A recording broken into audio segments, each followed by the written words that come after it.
ಶುಭೋದಯ, ನಮಸ್ಕಾರ, welcome to Yoyo Kannada. ಬನ್ನೀಗ ನೋಡೋಣ ಕರುನಾಡಿನ ಪ್ರಮುಖ 5 ಬ್ರೇಕಿಂಗ್ ನ್ಯೂಸ್ಗಳು. ರಾಜ್ಯದಲ್ಲಿ ನವೆಂಬರ್ ಕ್ರಾಂತಿ ಬಗ್ಗೆ ಸುದ್ದಿಯಾಗುತ್ತಲೇ ಇದ್ದು, ಇದೀಗ ಮಾಧ್ಯಮಗಳು ಕೇಳಿದ ಪ್ರಶ್ನೆಗೆ ಖಾರವಾಗಿ ಉತ್ತರ ನೀಡಿದ ಕಾನೂನು ಸಚಿವ ಎಚ್ ಕೆ ಪಾಟೀಲ್, ನಿಮ್ಮ ಪ್ರಕಾರ ಕ್ರಾಂತಿ ಅಂದ್ರೆ ಏನು?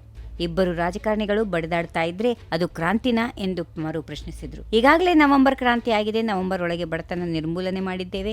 ಬಡತನ ಸಂಪೂರ್ಣವಾಗಿ ತೊಲಗುವ ಹಾಗೆ ಮಾಡಿದ್ದೇವೆ. ರಾಜ್ಯದಲ್ಲಿ ವಾರ್ಷಿಕ 60,000 ರೂಪಾಯಿ ಆದಾಯ ಹೆಚ್ಚಳವಾಗುವಂತೆ ಮಾಡಿದ್ದೇವೆ. ಬಡವ ಇಲ್ಲ ಎಂದು ಹೇಳುವ ಹಾಗೆ ಮಾಡಿದ್ದೇವೆ. ಇದು ಕ್ರಾಂತಿ ಅಲ್ವಾ? ನಿಮ್ಮ ಪ್ರಕಾರ ಕ್ರಾಂತಿ ಅಂದ್ರೆ ಏನು? ರಾಜಕಾರಣಿಗಳು ಬಡಿದಾಡುತ್ತಿದ್ದರೆ ಅದು ಕ್ರಾಂತಿನಾ ಎಂದು ಚಾಟಿ ಬೀಸಿದ್ರು. ರಾಷ್ಟ್ರೀಯ ಸ್ವಯಂ ಸೇವಕ್ ಸಂಘ್ ಆರ್ಎಸ್ಎಸ್ ಬಗ್ಗೆ ಪರ ವಿರೋಧ ಚರ್ಚೆಗಳು ನಡೆಯುತ್ತಿವೆ. ಆರ್ಎಸ್ಎಸ್ ನಿಷೇಧ ಮಾಡಬೇಕು ಎಂಬ ಎಐಸಿಸಿ ಅಧ್ಯಕ್ಷ ಮಲ್ಲಿಕಾರ್ಜುನ್ ಖರ್ಗೆ ಹೇಳಿಕೆ ದೇಶದಾದ್ಯಂತ ತೀವ್ರ ಚರ್ಚೆಯನ್ನು ಹುಟ್ಟುಹಾಕಿದೆ. ಇದೀಗ ಕೇಂದ್ರ ಗೃಹ ಸಚಿವ ಅಮಿತ್ ಶಾ ಅವರು ಖರ್ಗೆ ಅವರ ಹೇಳಿಕೆಗೆ ತಿರುಗೇಟು ನೀಡಿದ್ದಾರೆ. ಆರ್ಎಸ್ಎಸ್ ಸಂಘಟನೆಯನ್ನ ಯಾವ ಕಾರಣಕ್ಕೆ ನಿಷೇಧ ಮಾಡಬೇಕು ಎಂಬುದನ್ನ ಮಲ್ಲಿಕಾರ್ಜುನ್ ಖರ್ಗೆ ತಿಳಿಸಿಲ್ಲ. ದೇಶವನ್ನ ಉತ್ತಮ ಸ್ಥಳವನ್ನಾಗಿ ಮಾಡಲು ನನ್ನಂತಹ ಲಕ್ಷಾಂತರ ಜನರಿಗೆ ಆರ್ಎಸ್ಎಸ್ ಸ್ಫೂರ್ತಿ ನೀಡಿದ ಸಂಘಟನೆ ಎಂಬುದು ಎಲ್ಲರಿಗೂ ಗೊತ್ತಿದೆ. ಆರ್ಎಸ್ಎಸ್ ಯುವಕರಲ್ಲಿ ದೇಶಭಕ್ತಿ ಮತ್ತು ಶಿಸ್ತಿನ ಮೌಲ್ಯಗಳನ್ನು ತುಂಬುತ್ತದೆ. ಆರ್ಎಸ್ಎಸ್ನಿಂದ ಹೊರಬಂದ ಇಬ್ಬರು ವ್ಯಕ್ತಿಗಳು ದೇಶದ ಪ್ರಧಾನಿ ಮಂತ್ರಿಗಳಾಗಿದ್ದಾರೆ. ಇಂತಹ ಸಂಘಟನೆಯನ್ನ ನಿಷೇಧ ಮಾಡುವಂತೆ ಮಲ್ಲಿಕಾರ್ಜುನ್ ಖರ್ಗೆ ಒತ್ತಾಯಿಸಿರುವುದು ನಿಜಕ್ಕೂ ಖಂಡನೀಯ ಎಂದು ಗುಡುಗಿದರು. 2028ರವರೆಗೂ ಸಿದ್ದರಾಮಯ್ಯ ಸಿಎಂ ಆಗಿರುತ್ತಾರೆ. ನವೆಂಬರ್ ಕ್ರಾಂತಿ ಬಿಜೆಪಿಯ ಊಹೆ ಅಷ್ಟೇ ಎಂದು ವಸತಿ ಸಚಿವ ಜಮೀರ್ ಅಹಮದ್ ಖಾನ್ ತಿಳಿಸಿದರು. ಡಿಕೆ ಶಿವಕುಮಾರ್ ಕಾಂಗ್ರೆಸ್ ತೊರೆದು ಬಿಜೆಪಿ ಸೇರುತ್ತಾರೆಂಬ ವಿಚಾರ ಕುರಿತು ಪ್ರತಿಕ್ರಿಯೆ ನೀಡಿದ ಸಚಿವ ಜಮೀರ್ ಅಹಮದ್ ಖಾನ್, ನಾನು ಜೆಡಿಎಸ್ನಿಂದ ಬಂದಿದ್ದೇನೆ. ಡಿಕೆ ಶಿವಕುಮಾರ್ ಬ್ಲಡ್ ಕಾಂಗ್ರೆಸ್, ಯಾರಿಗೂ ಬ್ಲಡ್ ಬದಲಾವಣೆ ಮಾಡಲು ಆಗುವುದಿಲ್ಲ. ಹಾಗೆ ಡಿಕೆ ಶಿವಕುಮಾರ್ ಕಾಂಗ್ರೆಸ್ ಬಿಟ್ಟು ಹೋಗಲ್ಲ ಎಂದು ಹೇಳಿದರು.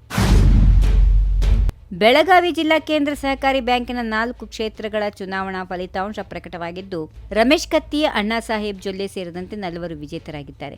ನ್ಯಾಯಾಲಯದ ಆದೇಶದಂತೆ ಮತ ಎಣಿಕೆ ನಡೆಸಿ ಫಲಿತಾಂಶ ಪ್ರಕಟಿಸಲಾಗಿದ್ದು, ಜಾರಕಿಹೊಳಿ ಟೀಮ್ ಸ್ಪಷ್ಟ ಬಹುಮತ ಸಿಕ್ಕಿದೆ. ಇನ್ನು ಮುಂದಿನ 15 ದಿನಗಳಲ್ಲಿ ಅಧ್ಯಕ್ಷ, ಉಪಾಧ್ಯಕ್ಷರ ಆಯ್ಕೆ ನಡೆಯಲಿದ್ದು, ಯಾರು ಅಧ್ಯಕ್ಷರಾಗಲಿದ್ದಾರೆ ಎನ್ನುವುದು ಜಾರಕಿಹೊಳಿ ಬ್ರದರ್ಸ್ ತೀರ್ಮಾನ ಮಾಡಲಿದ್ದಾರೆ. ಹೀಗಾಗಿ ಅಧ್ಯಕ್ಷರ ಆಯ್ಕೆ ತೀವ್ರ ಕುತೂಹಲ ಮೂಡಿಸಿದೆ. ಟನಲ್ ರಸ್ತೆ ಯೋಜನೆಯನ್ನು ಬಿಜೆಪಿಯವರು ರಾಜಕೀಯ ಉದ್ದೇಶಕ್ಕಾಗಿ ವಿರೋಧಿಸುತ್ತಿದ್ದಾರೆ ಹೀಗೆಂದು ಮುಖ್ಯಮಂತ್ರಿ ಸಿದ್ದರಾಮಯ್ಯ ಟೀಕಿಸಿದರು. ಟನಲ್ ರಸ್ತೆ ವಿರೋಧಿಸಿ ಬಿಜೆಪಿ ಪ್ರತಿಭಟನೆ ವಿಚಾರವಾಗಿ ಬೆಂಗಳೂರಲ್ಲಿ ಪ್ರತಿಕ್ರಿಯೆ ನೀಡಿದ ಅವರು, ಉಪಮುಖ್ಯಮಂತ್ರಿ ಡಿಕೆ ಶಿವಕುಮಾರ್ ಈಗಾಗಲೇ ಉತ್ತರ ನೀಡಿದ್ದಾರೆ. ಯೋಜನೆಯ ಬಗ್ಗೆ ವಿರೋಧ ಪಕ್ಷದ ಕಳವಳಗಳನ್ನು ಪರಿಶೀಲಿಸಿ ಒಮ್ಮತಕ್ಕೆ ಬರಲು ವಿರೋಧ ಪಕ್ಷದ ನಾಯಕರಾದ ಆರ್ ಅಶೋಕ್ ನೇತೃತ್ವದಲ್ಲಿ ಸಮಿತಿ ರಚಿಸಲಾಗುವುದು ಹೀಗೆಂದು ಅವರು ಹೇಳಿದರು. ಟನಲ್ ರಸ್ತೆ ಯೋಜನೆ ಬಗ್ಗೆ ಸಾರ್ವಜನಿಕರು ವಿರೋಧ ವ್ಯಕ್ತಪಡಿಸುತ್ತಿಲ್ಲ, ಆದರೆ ಬಿಜೆಪಿಯವರು ರಾಜಕೀಯ ಉದ್ದೇಶದಿಂದ ವಿರೋಧಿಸುತ್ತಿದ್ದಾರೆ.